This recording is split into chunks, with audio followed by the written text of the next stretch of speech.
सिकंदर के अनमोल विचार। जिस तरह स्वर्ग में दो सूरज नहीं हो सकते, उसी तरह इस धरती में भी दो बादशाह नहीं हो सकते।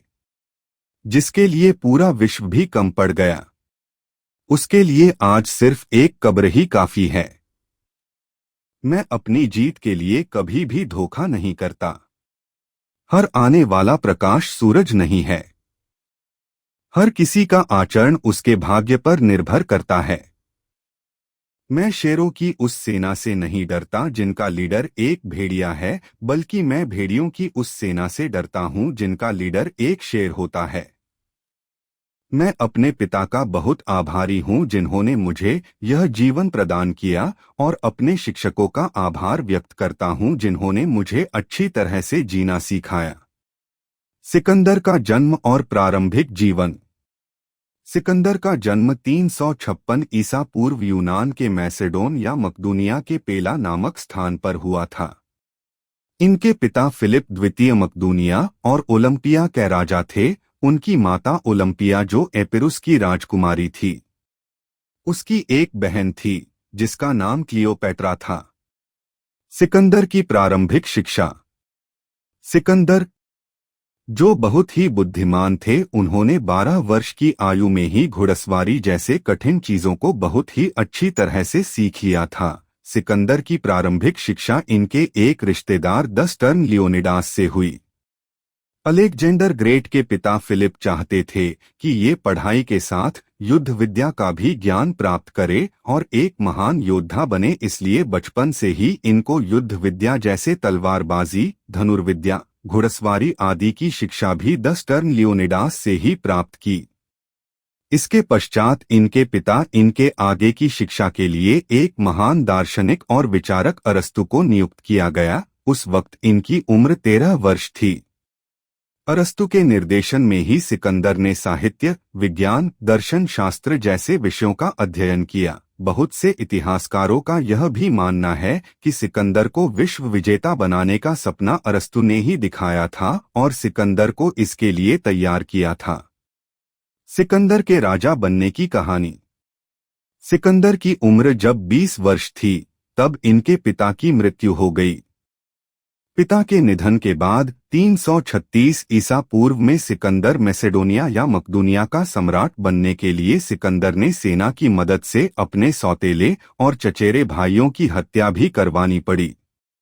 इसमें सिकंदर की मां ओलंपिया ने सिकंदर की मदद की। सम्राट बनने के बाद सिकंदर ने अपने पिता की इच्छा को पूरा करने लिए एक विशाल सेना का गठन किया और अपने साम्राज्य को बढ़ाने के लिए सिकंदर ने यूनान के कई भागों पर अधिकार कर अपनी जीत दर्ज की। इसके पश्चात सिकंदर एशिया माइनर को जीतने के लिए निकल पड़ा। इस युद्ध अभियान में सिकंदर ने सीरिया को पराजित करके मिस्र, ईरान, मेसोपोटामिया, फिनिशिया, जुदेया, गाझा और बुक्ट्रिया प्रदेश को भी पराजित करके अपने कब्जे में ले लिया।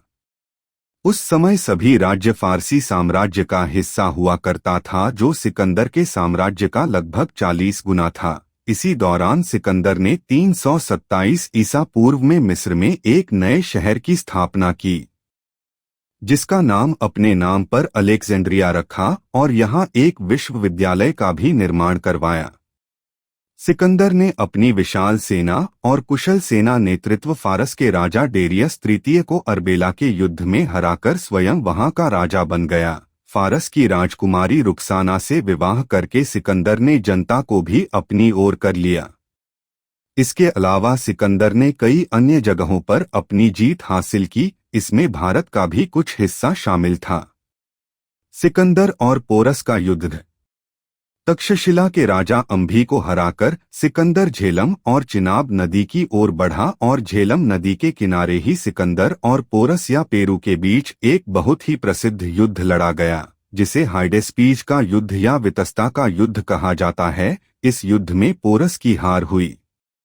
झेलम नदी के किनारे सिकंदर और पोरस के बीच भयानक युद्ध की शुरुआत हुई। पहले दिन पोरस ने सिकंदर का डटकर सामना किया, लेकिन मौसम के खराब होने के कारण पोरस के सेना कमजोर पड़ने लगी।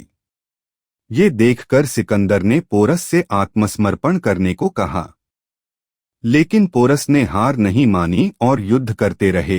पोरस जानते थे कि उनकी हार निश्चित है, लेकिन उन्हें किसी की अधीनता स्वीकार नहीं थी। सिकंदर ने पोरस को पराजित तो कर दिया, लेकिन इसमें सिकंदर का भी बहुत नुकसान हुआ। पोरस के वीरता से प्रभावित होकर सिकंदर ने पोरस के साथ मित्रता कर लिया और पोरस से जीता हुआ राज्य वापस कर दिया और अपनी सेना के साथ वापस लौटने का फैसला किया। सिकंदर की मृत्यु कैसे हुई? पोरस को हारने के बाद सिकंदर के सामने एक मगध की विशाल सेना थी, लेकिन सिकंदर के सैनिकों ने व्यास नहीं पार करने और घनानंद की सेना से युद्ध करने से मना कर दिया। तभी सिकंदर को फारस में विद्रोह के बारे में पता चला और उस विद्रोह को दबाने के लिए सिकंदर ने वापस लौटने का फैसला किया। 323 ईसा पूर्व में वापस लौटते हुए सिकंदर बेबीलोन पहुंचे। बेबीलोन में सिकंदर को भीषण बुखार हुआ और 33 वर्ष की आयु में 10 जून को सिकंदर की मृत्यु बेबीलोन में हुआ। मात्र 10 वर्षों में ही सिकंदर ने बहुत से राज्यों को अपने साम्राज्य में मिला लिया।